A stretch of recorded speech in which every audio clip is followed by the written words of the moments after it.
Bapak Ibu Saudara, kita melanjutkan studi kristalisasi kita, masih surat 1 Yohanes, ini yang terakhir. Tema kita kali ini terang, kasih, dan hidup. Karena ini 3 poin yang Rasul Yohanes tekankan dalam suratnya, dalam satu surat yang pertama ini.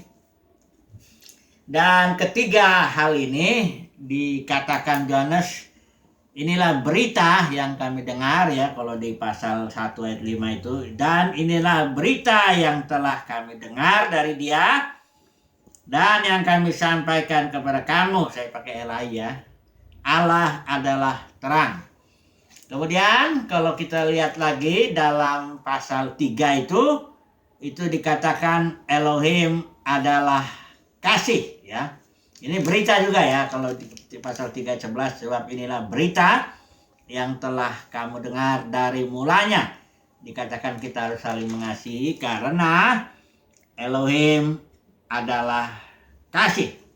Kemudian pasal yang kelima, yang terakhir, tentang hidup, dikatakan ayat 20 itu saya baca, akan tetapi kita tahu bahwa anak Allah telah datang dan telah mengaruniakan pengertian kepada kita, supaya kita mengenal yang benar dan kita ada di dalam yang benar, di dalam anaknya Yesus Kristus. Dia adalah Allah yang benar dan hidup yang kekal. Jadi ada 3 poin yang menjadi pembahasan dalam surat pertama Yohanes ini, yaitu bahwa Elohim adalah terang, Elohim adalah kasih, dan Elohim adalah hidup ya, atau kebenaran ya. Nah, ini ketiga poin ini disampaikan Rasul Yohanes dengan satu tujuan, supaya jemaat yang secara khusus itu daerahnya wilayah pelayanan Rasul Yohanes itu Asia Kecil ya, provinsi itu, dengan ada beberapa gereja itu, yang 7 gereja yang dikirimkan surat kitab Wahyu itu pasal 2 pasal 3 itu, supaya mereka ada dalam supaya ada koinonia, ada fellowship. Kenapa demikian?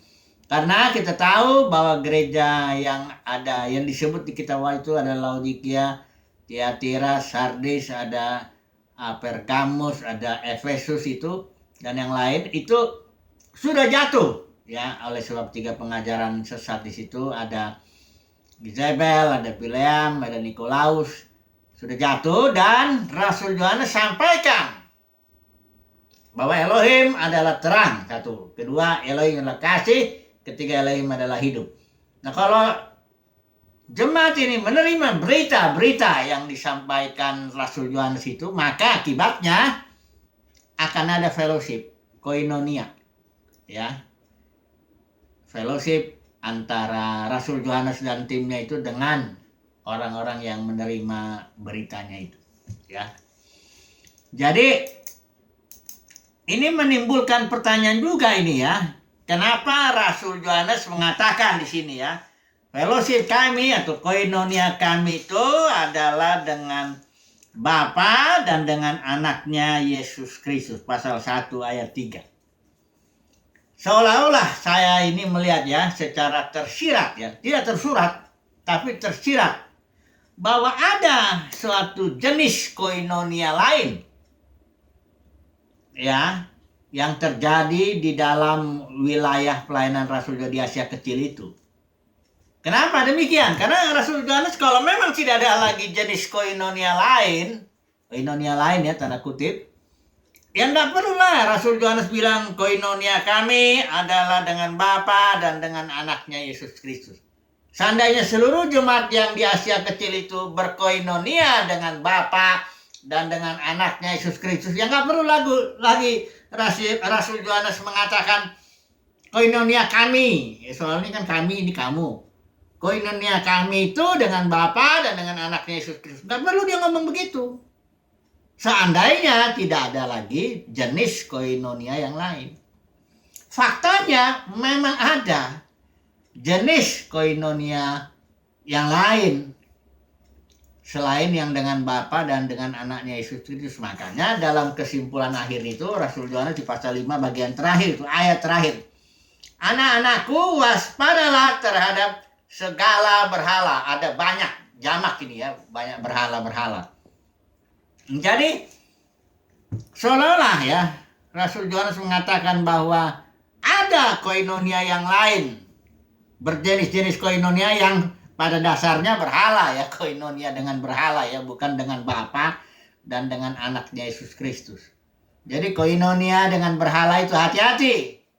Nah, itu peringatan daripada Rasul Yohanes kepada anak-anak rohaninya itu sebenarnya semuanya itu, karena Rasul Yohanes itu sudah sangat tua sekali. Nah, sebelum kita nanti simpulkan kira-kira apa sih koinonia yang lain itu ya, berbagai-bagai koinonia yang lain itu apa sebenarnya. Karena nanti kita lihat ya, setelah kita jelaskan dulu mengenai terang, Elohim adalah kasih, Elohim adalah hidup, nanti kita ambil kesimpulannya.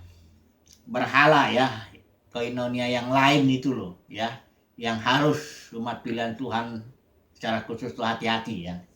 Yang pertama dulu kita melihat Elohim adalah terang dikatakan di sini.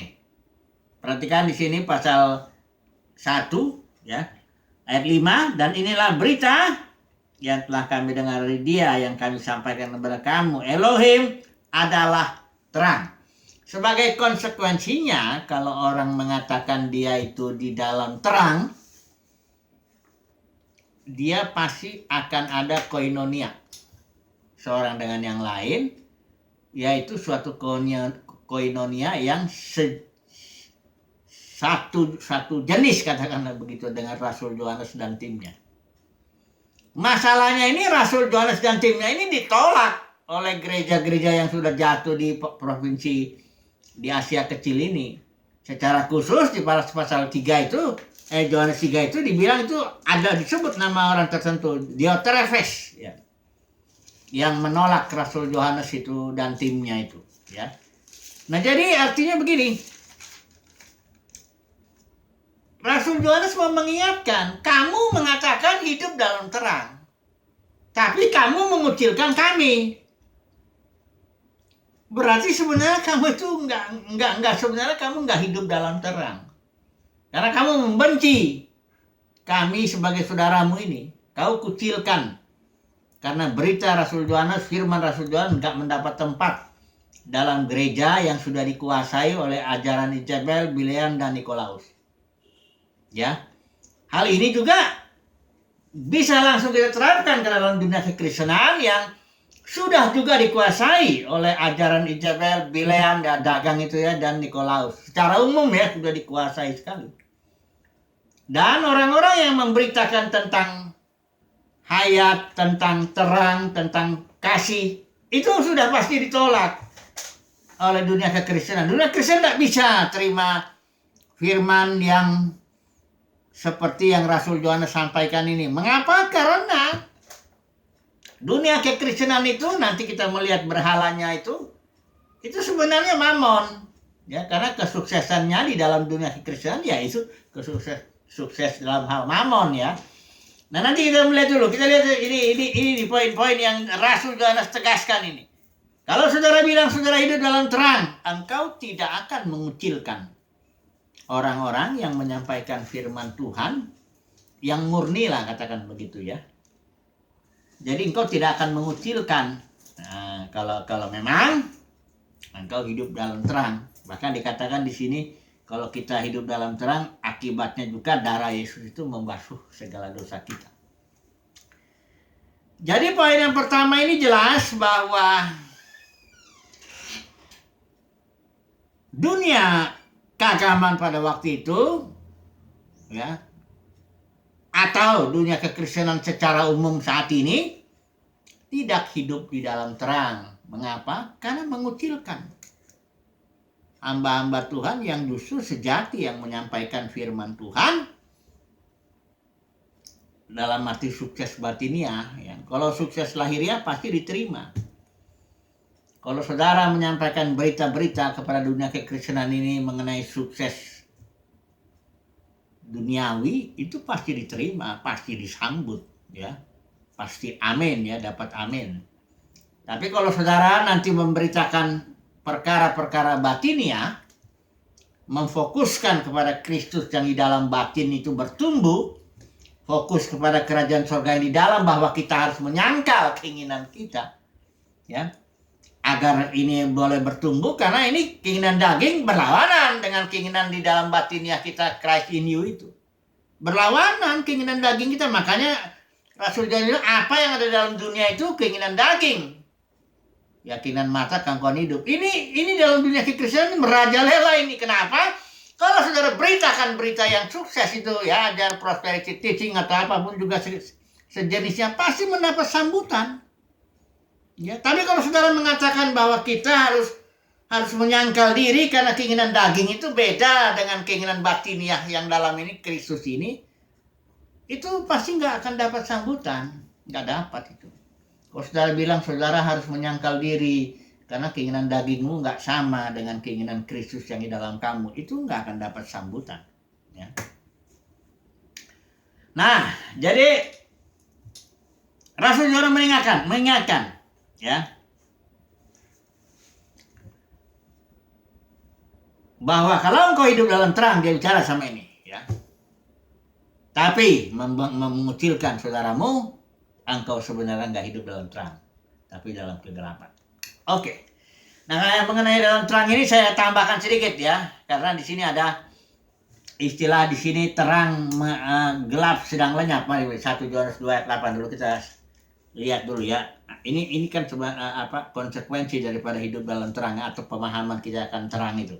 1 Yohanes 2 ayat 8 dikatakan begini.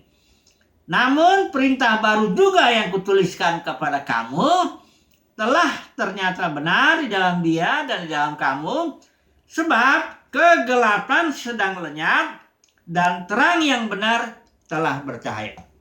Saudara tahu terang itu selalu menelan gelap. Terang itu tidak pernah kalah dia dengan gelap. Gelap itu pun ada sebenarnya karena belum datang terang. Tapi ketika terang datang, gelap itu pasti hilang, ya. Nah, di sini Elohim sebagai terang, Rasul Yohanes katakan ini yang kegelapan itu akan habis pada akhirnya, ya, akan ditelan oleh terang. Itu sebabnya Rasul Yohanes bilang, jangan kaget ketika dia bilang 1 Yohanes 2 ayat 2, dia bilang begini. Dan ia adalah pendamaian untuk segala dosa kita, dan bukan untuk dosa kita saja, tetapi juga untuk dosa seluruh dunia. Artinya seluruh dunia dosanya sebenarnya sudah ditebus. Ya. Coba kita pakai istilah ini. Istilah dan ia adalah pendamaian. Pendamaian itu istilah Yunani hilasmos. Itu atonement atau penebusan, ya. Propitiation, pendamaian, atau atoning sacrifice. Korban yang menebus. Jadi Yesus itu mati bukan hanya bagi dosa kita, bukan hanya menebus dosa kita, tapi juga dosa seluruh dunia. Karena pada akhirnya terang akan menang melawan kegelapan dunia ini, seluruh dunia. Jadi penebusan Kristus itu unlimited atonement, bukan seperti Calvin bilang limited atonement. Tulip itu yang dibilang Calvin itu kan ada 5 tuh. T-nya total depravity, betul memang. U-nya unconditional election, benar. Memang kita dipilih bukan kondisi karena kondisi kita, tapi kondisi ada karena kedaulatan Tuhan. Nah ini, Calvin bilang limited atonement, artinya Kristus mati hanya untuk orang pilihan. Alkitab bilang, ini dia mati untuk menebus bukan hanya dosa kita, tapi dosa seluruh dunia. Jadi unlimited atonement, ya, yang benar. Ini sesuai dengan hakikat terang itu yang pasti akan menelan kegelapan, ya. Kemudian nanti ada satu lagi kalau mau lihat itu 1 Yohanes 1 ayat 14, ini hanya sedikit peneguhan aja.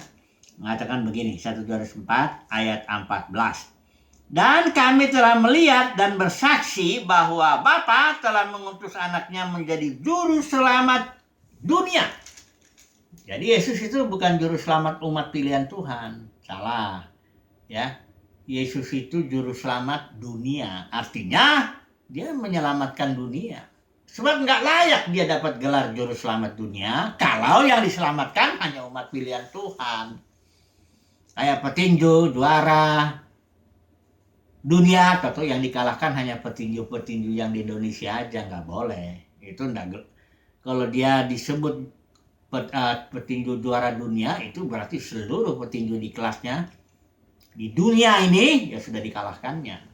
Jadi kalau Yesus itu juru selamat, kok seperti sebagian orang yang percaya ya, Calvin tuh, ajaran reform semuanya itu karismatik, Pentakosta sama itu. Dia bilang Kristus hanya mati untuk orang pilihan, maka tidak boleh dia dikasih gelar Yesus juru selamat dunia. Dia harus dikasih gelarnya Yesus juru selamat umat pilihan Tuhan, harus begitu. Tapi faktanya Alkitab bilang bahwa Bapa telah mengutus Yesus sebagai juru selamat dunia. Artinya Yesus pasti akan menyelamatkan seluruh dunia pada akhirnya, begitu ya. Kemudian poin kedua mengenai Elohim adalah kasih ya. Ini kita lihat di pasal 3 ini ayat yang ke-11 ya. Sebab inilah berita yang telah kami dengar dari mulanya, yaitu bahwa kita harus saling mengasihi ya. Jadi di bagian selanjutnya Elohim itu dibilang adalah kasih ya. Itu makanya kita harus saling mengasihi ya. Ini adanya di pasal 4 ayat 8 itu dikatakan Elohim adalah kasih. Nah, yang uniknya di sini diberi contoh ya, jangan seperti Kain katanya. Kok contohnya Kain ya dengan Habel ya, yang dimana Kain yang adalah saudaranya Habel karena dia sama-sama anak Adam toh. Dia bersaudara itu, kakak adik kandung. Kenapa dicontohkan Kain? Ya, kalau kita lihat di sini ya, bukan seperti Kain yang berasal dari si jahat yang membunuh adiknya. Ya. Karena begini, Rasul Yohanes sedang mau menekankan kita ini kan saudara, tapi kalian sudah mengucilkan aku dan timnya Yohanes. Jadi kalian ini jangan seperti Kain, ya. Kain dengan Habel itu saudara, tapi Kain membunuh Habel. Kain itu seorang yang memberikan agamawi lah ya, dia memberikan persembahan juga kepada Bapa, kepada Tuhan, tapi dia membunuh adiknya, saudaranya. Jadi saudara Rasul Yohanes bilang, mengingatkan gitu, kalian gereja-gereja yang udah jatuh ini, 7 gereja di Asia kecil ini, kalian kan saudara kita. Tapi kalian seperti Kain ini kelihatannya ya. Karena membunuh atau karena Rasul Yohanes bilang biarlah siapa yang membenci saudaranya, ia membunuh saudaranya. Jadi ini sebenarnya surat ini memang harus dipahami dengan kita harus tahu latar belakangnya persoalannya. Kenapa surat ini datang?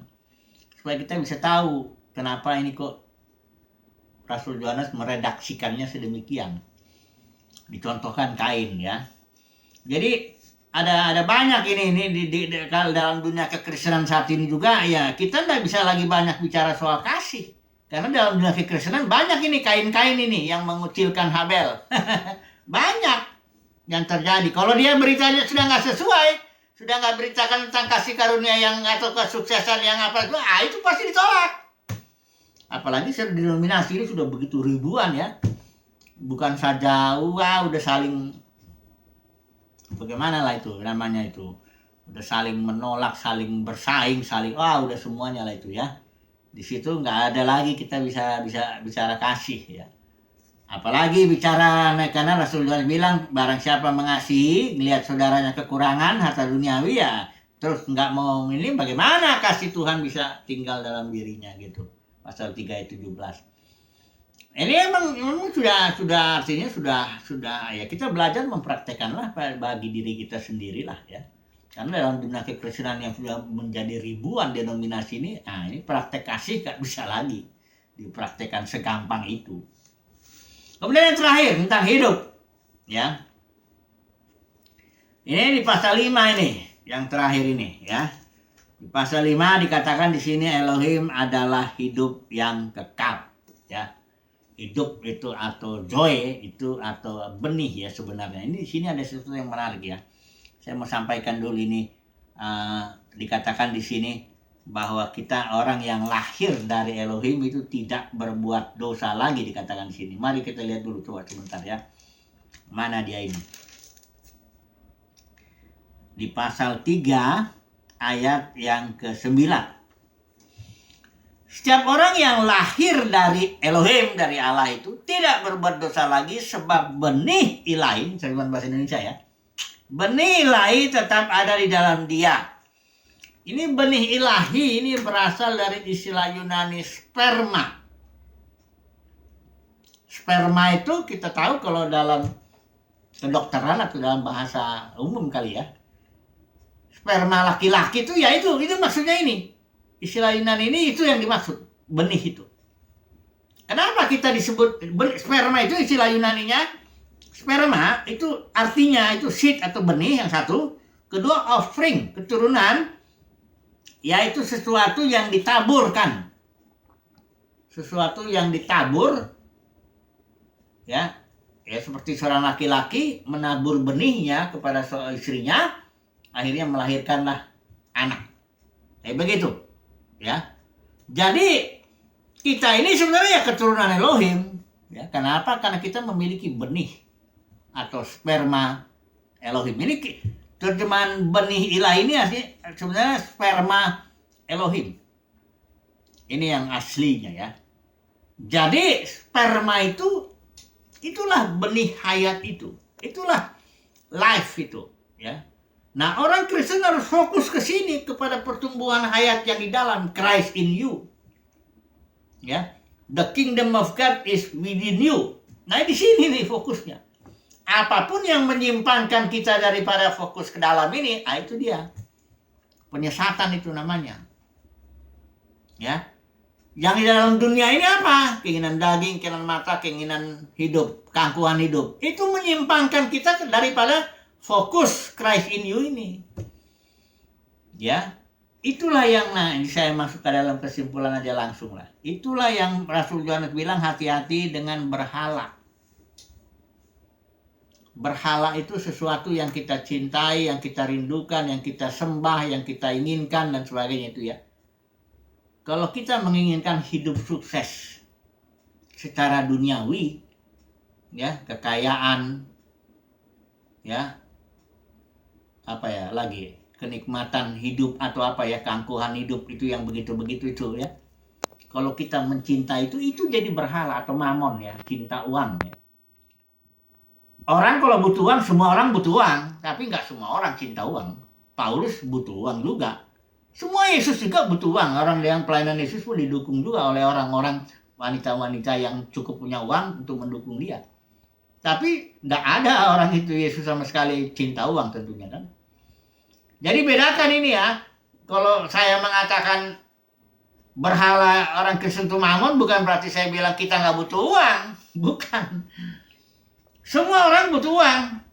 Tapi Alkitab di sini memperingatkan. Dunia kekristenan ini, dunia ya, sistem atau kosmos itu dibilang apa yang ada dalam dunia ini, keinginan daging, keinginan mata, keangkuhan hidup, itu udah mamon. Nah, kalau orang Kristen ke sana arah hidupnya, tujuannya, atau bahkan dia memanfaatkan kasih karunia Tuhan untuk ke arah sana. Nah, ini dia penyembahan berhala itu. Ya, ini yang dikasih nasihat oleh Rasul Yohanes, hati-hati. Ya, hai anakku, katakan di sini, waspadalah terhadap segala berhala. Sekali lagi ya, berhala itu adanya di dalam dunia kekristenan ya. Jangan saudara membayangkan berhala itu di luar ada patung-patung atau apa semua, enggak begitu, bukan. Berhala itu ada dalam sistem itu. Keinginan daging, keinginan mata, keangkuhan hidup. Ya, ini yang harus kita menyangkalnya, waspada. Hal-hal yang di luar ini, kita mau yang di dalam ini, Christ in you, the hope of glory. The kingdom of God is within you. Ya. Tapi nanti ada waktunya, saatnya ketika Tuhan Yesus datang, ya kita akan mengekspresikan secara penuh kerajaan sorga di muka bumi ini. Puji Tuhan lah. Haleluya. Nanti kita sambung kepada 2 Yohanes ya. Haleluya. Amin.